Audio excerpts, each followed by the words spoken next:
Man, how good is our God? Can we just give a round of applause for Jesus, y'all? Oh man, I'm so excited for tonight. It is so crazy that it is the last fuse, and I just know that God's going to continue to use this time that we have together to do amazing things, to reach hearts and to change lives. So before we really get into what tonight is going to be about, this last verse of Psalm 23, I just wanted to thank everybody, honestly, starting with all of y'all who are here. Just the fact that even if it's your first night or if you've been here all semester, just thank you for just spending any amount of time investing in your relationship with Jesus. Thank you. If you're still searching and you're still not sure about him, thank you for coming here and letting us be a part of that.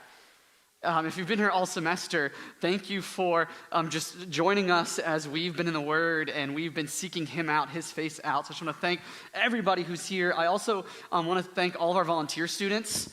All of our teams, like none of this would be able to happen the way that it does without amazing students. I say all the time that Fuse is like 98% run by students.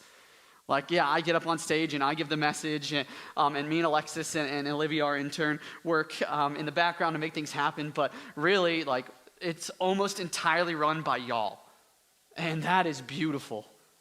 Like, that is amazing. When I tell other churches that we only have, the three of us on staff and then the rest of it's students, they look at us like we're crazy, but I say, no, you should see how crazy these students are for the Lord.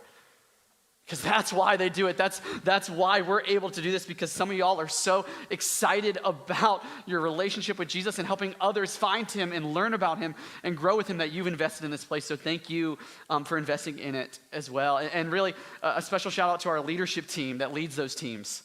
A few students who we meet up with regularly, who spend time on Sunday nights or extra time Sunday mornings and in meetings and getting here early on Tuesday nights to pour into those leadership or to those volunteer teams. Thank you all so much. We just appreciate you.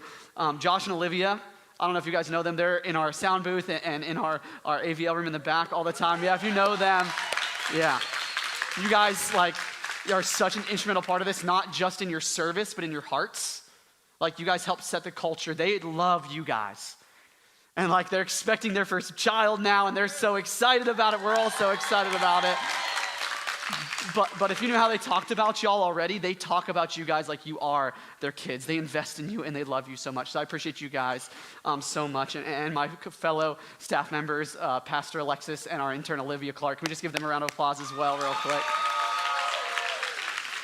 They keep me from making a fool of myself every Tuesday, so I really appreciate them. They also keep things running so well. I have so much vision for y'all, and they're the ones who practically help me think that out and make it happen. So I just want to thank them real quick, and we're just going to kind of get on with our night, because tonight's message, it's really not a long one. Like, we have a lot going on. We're looking at one verse. We're looking at the last verse of Psalm 23 because it is so powerful, and I think there are so many truths that are in it specifically that work really well for this stage of the year and this stage of a lot of y'all's lives, where we're heading into summer, finals are happening, a lot of people may be going home or moving away and having a career. But even if you're not, knowing the truths of this verse can change everything. Can change the way that you carry yourself on the day-to-day. But to get there, first, let's read through where we've been in Psalm 23, starting with verses 1 through 5. So Psalm 23, it is my favorite chapter, probably all my favorite verses in the Bible, and it says this: "The Lord is my shepherd, I shall not want." Remember, that means I lack nothing. I have everything that I need. He makes me lie down in green pastures. He leads me beside still waters. He restores my soul. He leads me in paths of righteousness for his name's sake. Even though I walk through the valley of the shadow of death, even though darkness comes around us and we're taken to places of struggle sometimes, we have nothing to fear, for I will fear no evil, for you are with me. Your rod and your staff, they comfort me. You prepare a table before me in the presence of my enemies. You anoint my head with oil. My cup overflows. If you haven't been here the last couple of weeks, Pastor Jason gave an amazing message last week on these verses right here. And before that, we talked about the first couple of verses. Please go back and look at that. Knowing the Lord as your shepherd can change your life. Having that shepherd-sheep relationship to him and knowing what it means that he leads us through the dark valleys of our life and being able to rely on him and not have any fear Like, it is so peaceful. It is so comforting to know that. And tonight, really what the theme of tonight is confidence. That's the theme of tonight, and that's the theme that we want to send y'all out with at the end of the night. You'll see here in a second, David wrote this last verse, and he actually changes some positioning. He changes some vocabulary in this last verse, the way that he's talking about us and the Lord. And you can see it in this verse. The last verse, Psalm 23:6 says, "Surely goodness and mercy shall follow me all the days of my life, and I shall dwell in the house of the Lord forever." I just want to start right here and say surely. Underline that, circle that, because we read that, and I don't think in the English language it comes out with the right connotation, the right strength that it was written into Hebrew. You see, in Hebrew, the original language of the Old Testament, that's what it was written in, and now it's been translated to English and all the other languages we know today. When that word surely was written, the context that it was used in is supposed to portray certainty, matter of factness, unquestioning truth. So what David is doing here, he is making a statement and saying, I know that these things are true. I can have confidence in these things and know that they're not going anywhere. He's certain of two things. And I'm just going to tell you what those two things are now, and then we're going to dive deeper in them. He's certain of two things. We can have confidence, if you want to write it down, confidence in two things. One, God's pursuit of us, and two, God's presence with us. That is what David is saying here. The first is this: God's pursuit of us. And we go back into this textually, and we're just going to break it down. We already kind of talked about this word surely, how it means certainly, certainty. And then it says goodness and mercy. We'll get back to that in a second, but then it says this: shall follow me. And again, the Hebrew writing for this, I think, gives a little bit more strength to it.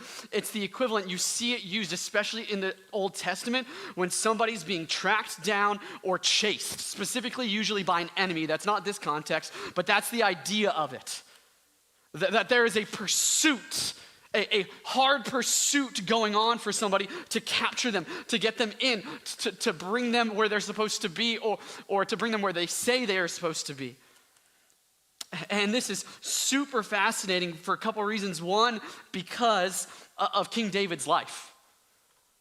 This idea of talking about how God's goodness and mercy follows him, pursues him. King David, yes, he defeated Goliath, and he was the king of Israel. But he was also pursued to be murdered by the previous king. King Saul, the first king of Israel, David was the second king, and David was anointed at a young age to be the next king, and for a while it was okay, and King Saul got jealous, and he tried to murder David a couple times. He has really bad aim. He threw some spears at him and missed, and David had to flee into the wilderness, and while he was there, he was being chased by King Saul's people with the attempt to murder him because King Saul did not want him to become king. So when he's saying this, when David writes this, there's almost this truth connection connected to, I know what it's like to be pursued and forced and ran after and chased, and it to not go away from me. But what he is using it for is God. Jesus, he is saying that God is pursuing me as if he is after me. And guys, he is after us. He is after our hearts. He is after our lives. He is after the thing that he created that fled from him, fleed, I don't know if that's a word, that ran from him. And he says, come back to me. I'm pursuing you. And it's beautiful. The other thing that's beautiful about this idea of shall follow me is the positional context that these words use. As you read through Psalm 23, there's a lot of positioning that goes through it. The Lord is my shepherd, I shall not want. He leads me. It's this idea of being led. He goes before, and he's the one preparing things in front of us. He prepares a table in front of my enemies. There's a lot of preparation in the Lord going before us. There's also the Lord with us Although I walk through the valley of the shadow of death, I will fear no evil, for the Lord is with me. So he's leading us, he's before us, he's with us, and now what we see this is, it shall follow me. He's coming alongside behind us, after us. And what this is beautifully saying is, the Lord is already all around us.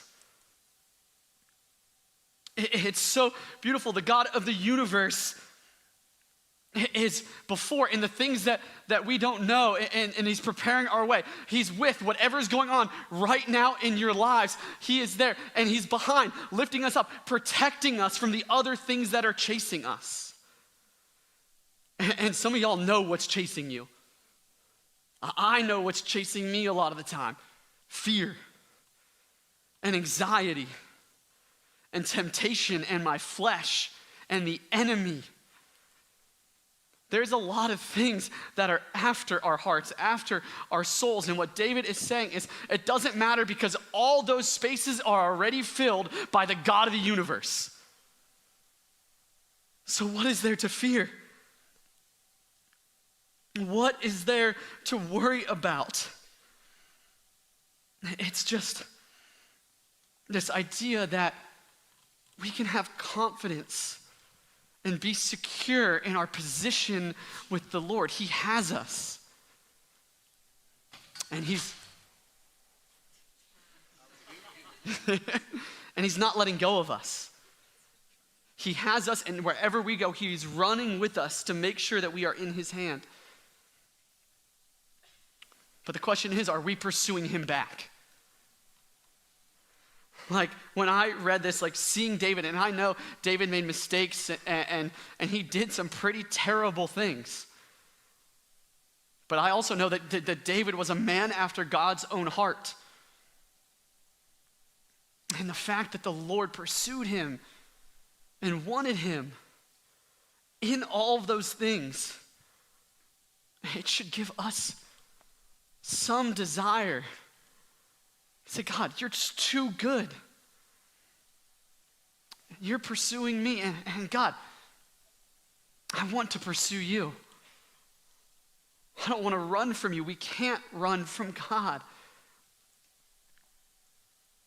And it's so beautiful because it gives us how often the timing with which he pursues us. It says he pursues us all the days of my life. For David, what did this mean? For David, this meant that when he defeated Goliath and he was anointed to be the next king, that God was pursuing him, God was after him and with him. What this means is that when he was king and he was ruling and he was making decisions, the Lord was pursuing him. What this means is that when he committed adultery and murder, the Lord was with him. What this means is that when his 4 children died young, the Lord was with him. What this means that his best friend was murdered, the Lord was with him. And all these things, and this is where we're going to get to it, all the times, the good, the hard, the easy, the comfortable, the terrible, God's goodness and mercy, we're still there. Sometimes way more evident than others. And the question is, do we believe that? Do we believe that for all the days, the best and the worst, that the Lord was pursuing us with his goodness and his mercy? Because I think some of us in this room right now would laugh at that. I think it's easy for a pastor to get up and say, hey, his goodness is after you, his goodness and mercy are there for you. And for y'all to look back and say, you don't know what's going on in my life. You want to say that the Lord's goodness is chasing after me? Then why is my life feel awful? Why does it feel like I can't catch a break? Why is this struggle that I've been praying to go away? Why isn't he taking it from me? And the worst thing I could do is minimize that. I don't want to. The struggle is real, I get it. But can we possibly open up to the potential that the struggle can be real. We can go through hard times, but God's goodness and mercy can still be present in them. Like a lot of the times we try and say those two things can't work together. And that's because of our perspective. And I've been there. Like, I understand what it feels like. I look back on my life now, and it's so easy for me to equate the goodness of God to all the blessings he's given me. My wife, I love her dearly, and we have an amazing marriage. I'm so blessed, and it's so easy to say, yeah, God's goodness, I see it. His mercy, I see it. Our baby daughter, I'm living the dream of getting to be a dad. And it's easy to claim God's goodness in that. Being able to be here with y'all and really feel like I'm living in my calling. God is good. Those are the easy times to think. But what about 5 years ago when I was depressed? And I was anxious. And I was on the brink of just giving everything away. And in those moments, I don't think I would have told you things were good. The sad thing actually is I would have told you things were good. I would have smiled and I said, I'm all right. And I would have went home and had scary thoughts about what to do with my life. And now I can see what I couldn't see back then. Where, yeah, maybe my life didn't feel like I just had blessing on blessing and goodness on goodness. But now looking back, God's goodness got me through just a single day, every day. And although the times were hard and they were difficult, now I have a perspective of God. Thank you for giving me the strength to get through one more day when I didn't think that I could. Like, that is so good. God, I have people in my life who've been struggling with massive health and desires and wants that they just weren't getting for so long. And we would talk about it, and it would just be so heavy on their heart. And now I get to have this beautiful season where I'm watching them all, like, so many of them come to the other side. And the thing that they were praying for, the provision that they were asking for, it's actually happening after years and years of praying and struggling and crying on shoulders. And I ask them, I literally just asked recently a friend of mine that's in this new season, hey, how does that change your perspective? Like, do you even still feel how hard the struggle was the last few years? And their answer is, yeah, no, we don't forget the times. We don't forget the pains. We don't forget the crying out in the middle of the night. But now what we can see so much more is how the Lord was preparing us and providing for us even in those moments. Y'all, the Lord pursues us time and time again. Even when the world is trying to use something against us and means evil against us, it says the Lord uses it for our good. He meets us in it. And honestly, that's where mercy comes into play. Like, I love, if you guys want to write this down, it's this newer definition that I've learned about mercy. Usually when I hear about mercy, it's not getting what you deserve. Not getting what you deserve. That's the common vocabulary definition that you'll hear when it comes with mercy. But I really liked this simplified version, stubborn love. Stubborn love. And when we think about the Lord and his mercy, it really does look like stubborn love, because what it is him saying time and time again, I know you're messed up. I know you're choosing other things than me. I know you're walking away from me. I know that you're worshiping other things. I know that you have all these things going on, but guess what? I'm going to love you no matter what. Like, that's his mercy, that when we did not deserve his love, he freely gave his love to us. That's his mercy. And that's what's following us every single day. Like, think of the most stubborn person you know. For my wife, she'd probably say me. God's love for us is not going anywhere. It's way stronger. It is immovable for us. And we should be able to have confidence in him because of that. We can have confidence in his pursuit of us, his goodness and mercy following us for all of our days. And finally, we can have confidence in God's presence with us. Confidence in his presence with us. And this comes from the very last part of this verse, and I shall dwell in the house of the Lord forever. This section has kind of two connotations to it. The first common connotation that it has is, and we'll be in heaven with the Lord for all of our days. And that's the simple one, and that one is true. But there's also another, I don't want to say translation, there's another application to it. You see, this idea of forever, there's another term for that, and it's for the length of days.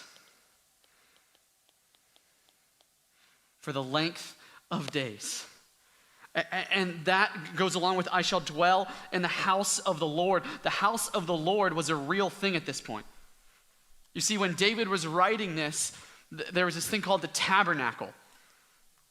And in the tabernacle, God's presence was in the innermost room, and it was veiled, and he had put this with his people.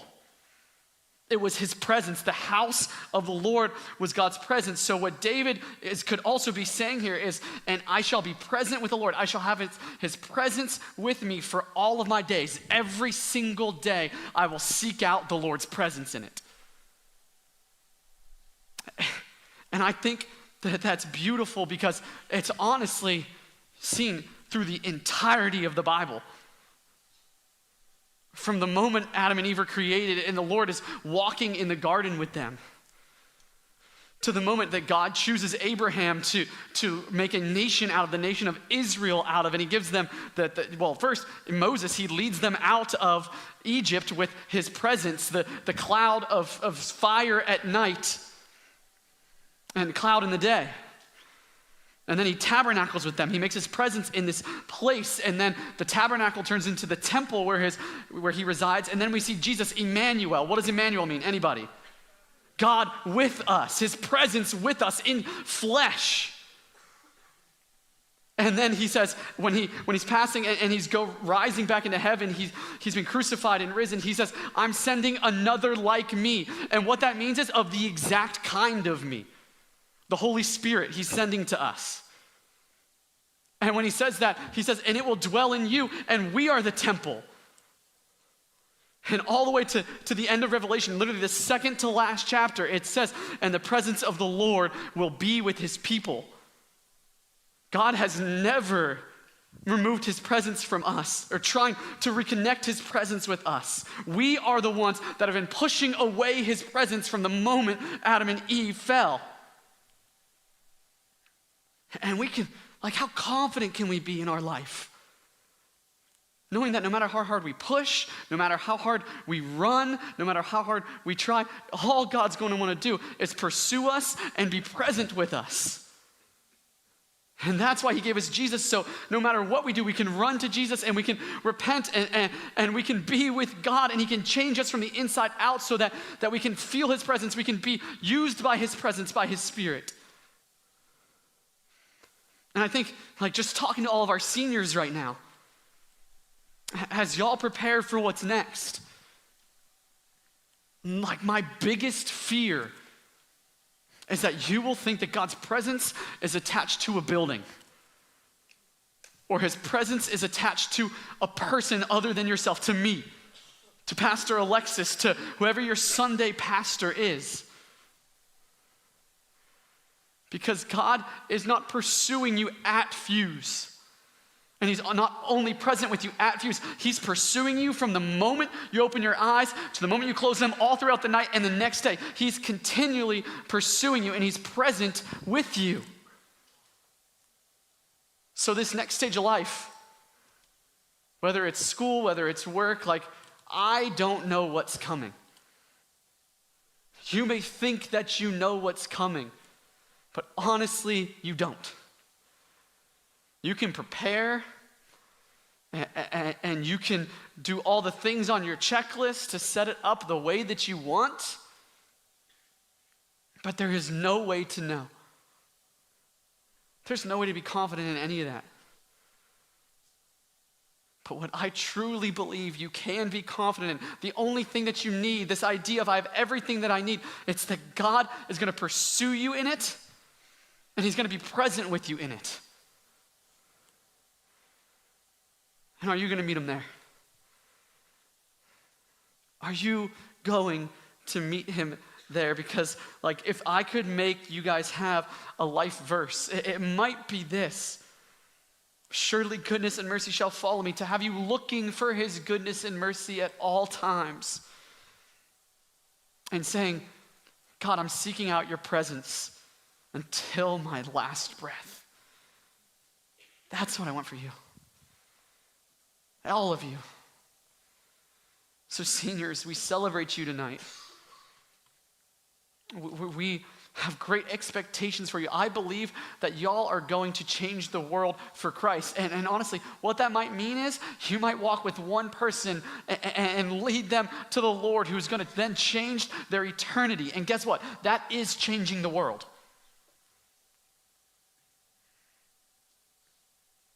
But you're only going to do that if you can be confident in the truths of the Bible, in these truths. So at this time, we're going to recognize our seniors. We're going to pray over them. We're going to commission them. And for a lot of y'all, this doesn't have to be goodbye. Truly, what I think God is actually asking a lot of y'all is to stick around here or be a part of your local church and pour into it. And show the people behind you the goodness and the mercy of God. I'm so excited for this graduating class. I've known a lot of you since you were freshmen or sophomores. And I've seen you love the Lord. I've seen you tell the Lord what is going on. Be frustrated with the Lord. And that's okay. Because even in those frustrations, I think David was frustrated with the Lord. Our frustration does not have to mean we don't believe his truths. So at this time, I'm going to ask y'all, I'm going to read, we have 59, 60 seniors graduating tonight. It's amazing. Yeah, can we give them a round of applause right now?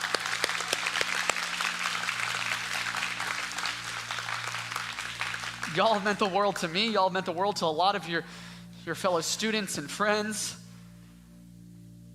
I'm just going to say, keep going. Keep being led. Keep being with. And keep letting the Lord pursue you.